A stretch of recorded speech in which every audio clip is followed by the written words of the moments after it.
আচ্ছা ধরেন আপনার চশমাটা চোখ থেকে নিচে পড়ে গেল, এখন আপনি কি চান? আপনার চশমাটা কি পরে ফেটে যাবে, নাকি আপনি তুলে আবার ধুলা ময়লা পরিষ্কার করে আবার চোখে দিবেন? আগের যুগের চশমা মানেই কিন্তু গ্লাসের লেন্সটাই ছিল, সবাই কিন্তু সেই গ্লাসের লেন্সটাই ব্যবহার করত। গ্লাসের লেন্সটা কিন্তু স্ক্র্যাচটা একটু কম পড়ে, ভিশনটা ক্লিয়ার হয়, ওজন একটু বেশি হলেও আগেকার মানুষ কিন্তু এই গ্লাসের লেন্সটাকেই অরিজিনাল গ্লাসই ভাবতো।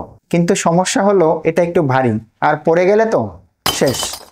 এখনকার যুগে প্লাস্টিক লেন্সই কিন্তু রাজত্ব করছে, কারণ এটা অনেক হালকা, নিরাপদ এবং পড়ে গেলে কিন্তু ভাঙে না, কোনো রিস্ক থাকে না। শিশুদের জন্য বা যারা সারাদিন চশমা পরে তাদের জন্য প্লাস্টিক লেন্স হচ্ছে একটা গেম চেঞ্জার।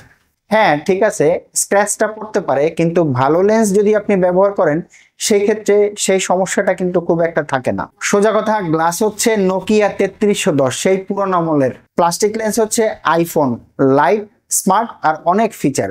আর এখনকার যুগে জাইস, অ্যাসিলর এই ধরনের লেন্সগুলি কিন্তু হাইটেক প্লাস্টিক হয়, যার কারণে এগুলি হালকা, পাতলা এবং স্ক্র্যাচ রেসিস্টেন্সটাও অনেক বেশি পাওয়া যায়। তাহলে সিদ্ধান্ত সহজ, গ্লাস লেন্স যদি মিউজিয়ামে যায় আর প্লাস্টিক লেন্স থাকবে আপনার চোখে, তাহলে গ্লাস লেন্সটা রেখে দেন, প্লাস্টিক লেন্স ব্যবহার করেন আর আইম্যাক্সে আসেন, আপনার জন্য সঠিক লেন্সটা নিয়ে যান।